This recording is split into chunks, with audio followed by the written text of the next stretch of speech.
بسم اللہ الرحمن الرحیم۔ آج ہم ایک ایسی شخصیت کے بارے میں بات کریں گے کہ قرآن میں تو جن کا ذکر نہیں ملتا، لیکن اللہ تعالیٰ نے توریت میں ان کا ذکر کیا ہے۔ حضرت آدم علیہ السلام کے تیسرے بیٹے حضرت شیش علیہ السلام، جن کو اللہ تعالیٰ نے حضرت آدم علیہ السلام کے بعد نبوت سے نوازا۔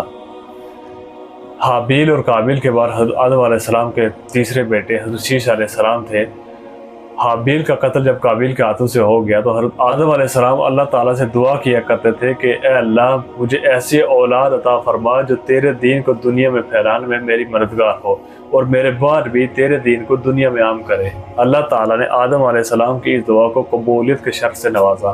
کچھ عرصے کے بعد حضرت شیش علیہ السلام کی پیدائش ہوئی۔ حضرت آدم علیہ السلام اور اماں حوا ان کی پیدائش پہ بہت خوش تھے۔ یہ حضرت آدم علیہ السلام کے تیسرے بیٹے تھے۔ اس وقت حضرت آدم علیہ السلام کی عمر 130 برس تھی۔ اماں حوا نے اپنے بیٹے کا نام شیش رکھا۔ شیش کا مطلب عربی میں اللہ تعالیٰ کی طرف سے دیا گیا ہوا ہدیہ ہے۔ حضرت شیش علیہ السلام حسن و جمال، شکل و صورت اور اعداد و اطوار میں اپنے والد سے بہت زیادہ مشابہ تھے۔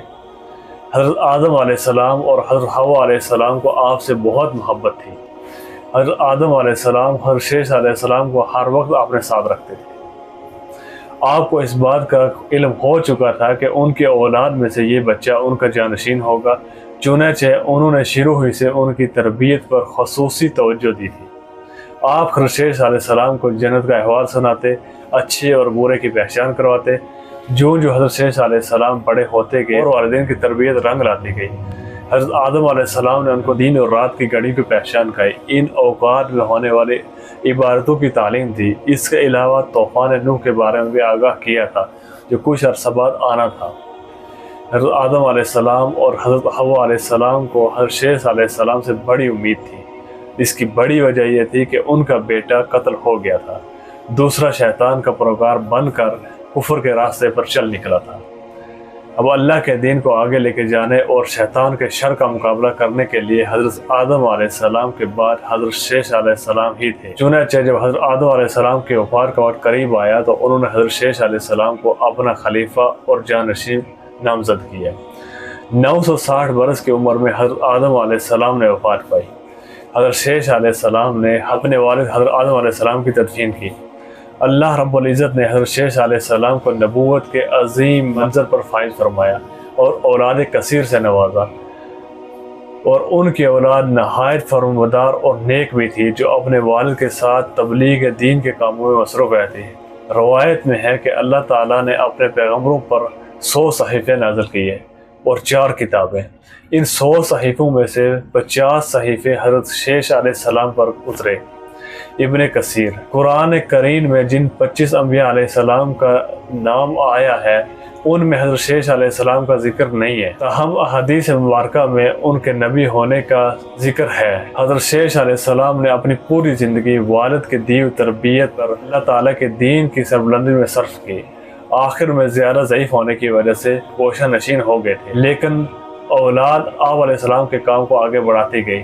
لیکن حضرت شیش علیہ السلام اپنے بھائی قابیل کی اولاد کو کفر اور شرک میں مبتلا ہونے اور شیطان کا اعلی کار بنے رہنے کی وجہ سے بڑے فکر مند رہتے تھے اور انہیں راہ راست پر لانے کی کوششوں میں لگے رہتے تھے، جنہوں نے اپنے باپ قابیل کی شکل کے بت بنا کے اس کی پوجا شروع کر دی تھی۔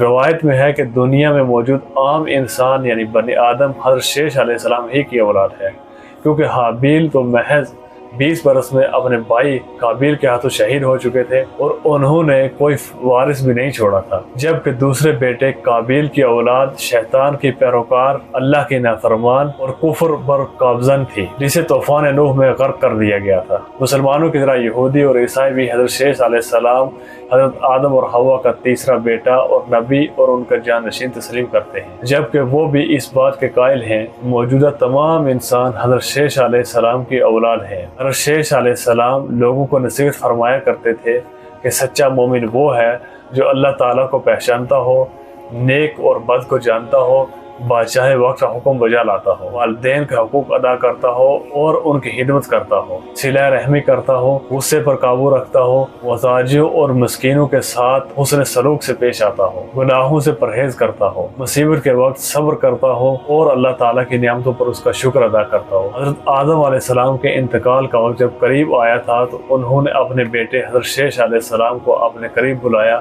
اور نصیحت فرمائی، اے میرے سعادت مند برخودار، تم میرے جانشین بنو گے، چنانچہ تم تقوی اختیار کرو کہ جب بھی اللہ تعالیٰ کا ذکر کرو تو اس کے ساتھ اس کے محبوب حضرت محمد مصطفیٰ صلی اللہ تعالیٰ علیہ وسلم کا نام ضرور لیا کرو، کیونکہ میں نے ان کا نام عرش پر اس وقت لکھا دیکھا جب کہ میں روح اور مٹی کی درمیانی حالت میں تھا۔ پھر میں نے تمام آسمانوں کا چکر لگایا تو بارگاہ رب العزت میں آپ صلی اللہ تعالیٰ علیہ وسلم کے شان محمود کا یہ عالم دیکھا کہ نام پاک محمد صلی اللہ علیہ وسلم اللہ تعالیٰ کو اتنا پیارا ہے کہ آسمانوں میں کوئی ایسی جگہ نہیں جہاں یہ نام مبارک نہ لکھا ہوا ہو۔ میرے رب نے مجھے جنت میں رکھا، میں نے جنت میں کوئی محل، کوئی بالا خانہ، کوئی کوچہ، کوئی جگہ، کوئی کونا ایسا نہ دیکھا کہ جس پر اس میں محمد صلی اللہ تعالیٰ علیہ وسلم تحریر نہ ہو۔ لہٰذا تم بھی کثرت کے ساتھ ان کا ذکر کیا کرو، کیونکہ فرشتے بھی ہر وقت ہر حال میں ان کا ذکر کرتے رہتے ہیں۔ قصص الانبیاء میں علامہ ابن کثیر تحریر فرماتے ہیں کہ جب حضرت شیش علیہ السلام کے وفات کا وقت قریب آیا تو انہوں نے اپنے فرزند انوش کو معاملات سپرد کر دیے۔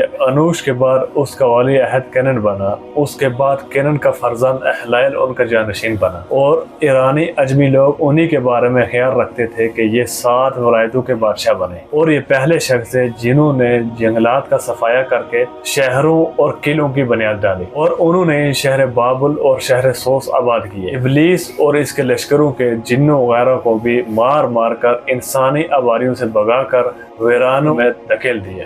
ان کی بادشاہی 40 سال رہی۔ جب وفات کا وقت قریب آیا انہوں نے اپنے فرزند اخنوک کو اپنا جانشین مقرر کیا اور انہیں مختلف کاموں کی انجام دہی کے حوالے سے وصیت کی۔ مشہور اقوال کے مطابق یہی اخنوک حضرت ادریس علیہ السلام تھے، جنہیں حضرت شیش علیہ السلام کے بعد اللہ تعالیٰ نے نبوت سے سرفراز فرمایا۔ حضرت شیش علیہ السلام کی وفات 912 برس کی عمر میں ہوئی، اور ان سے منسوب مزارات 3 مختلف مقامات غزہ، عراق یا بھارت یعنی انڈیا میں ہے۔